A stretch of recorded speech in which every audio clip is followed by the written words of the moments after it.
Ada 4 hal yang membuat kita tidak merugi.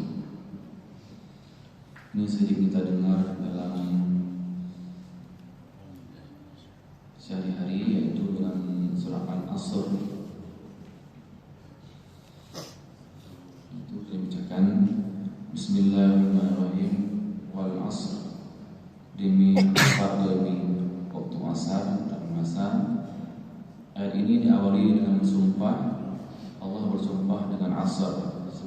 Sebagian ulama menafsirkan makna surah asar, Allah bersumpah dengannya karena keutamaan yang dimilikinya. Sebagian yang lain memaknakan dengan makna masa. Allah Subhanahu wa ta'ala bersumpah dengan masa karena dalam perjalanan masa terdapat banyak pelajaran bagi orang-orang yang mau merenung. Innal insana lafi khusr. Sesungguhnya manusia benar-benar berada dalam kerugian. Illal ladzina amanu wa 'amilus shalihati wa tawassaw bil haqqi wa tawassaw bis sabr.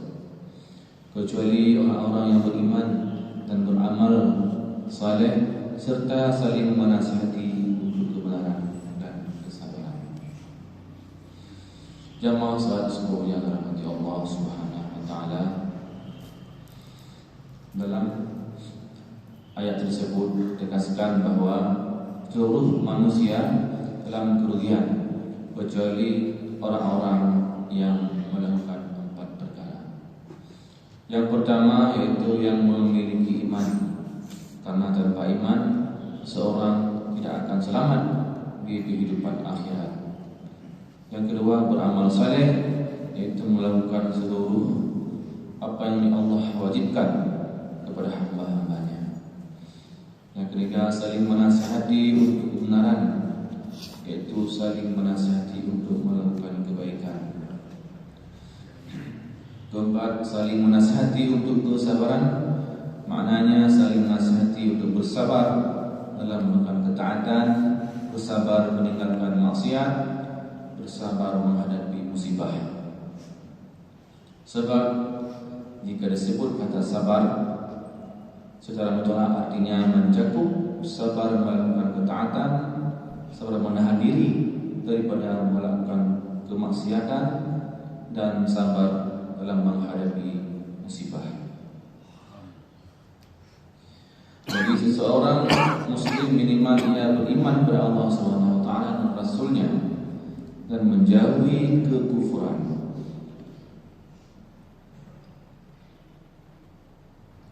Sidang yang maksud dirahmati Allah SWT, sungguh Allah telah mengagungkan sikap saling menasihati dan saling berwasiat untuk melakukan dan menetapi kebaikan. Allah Ta'ala berfirman dalam hadis kursi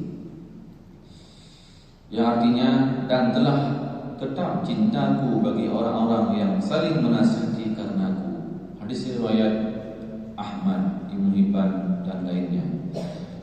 Saling menasihati karena Allah Subhanahu wa taala adalah ciri-ciri orang mukmin yang sempurna imannya. Saling menasihati karena Allah artinya saling mengingatkan jika ada yang berbuat dosa, bukan membiarkannya dalam dosa, dan dengan dalih menjaga perasaan atau dengan dalih menjaga hubungan pertemanan agar tidak terputus. Saling menasihati karena Allah artinya bekerja sama dalam kebaikan, dalam meraih ridha Allah Subhanahu wa taala. Bukan bekerja sama untuk meraih harta duniawi dengan mengesampingkan ridha Allah Subhanahu wa taala. Nasihat seyogianya ataupun sebaiknya disampaikan dengan lemah lembut, sebagaimana yang sabdakan Nabi sallallahu alaihi wasallam. Sesungguhnya Allah memberikan pada sikap lembut hasil yang tidak ia berikan pada sikap keras. Hadis riwayat Ibnu Hibban.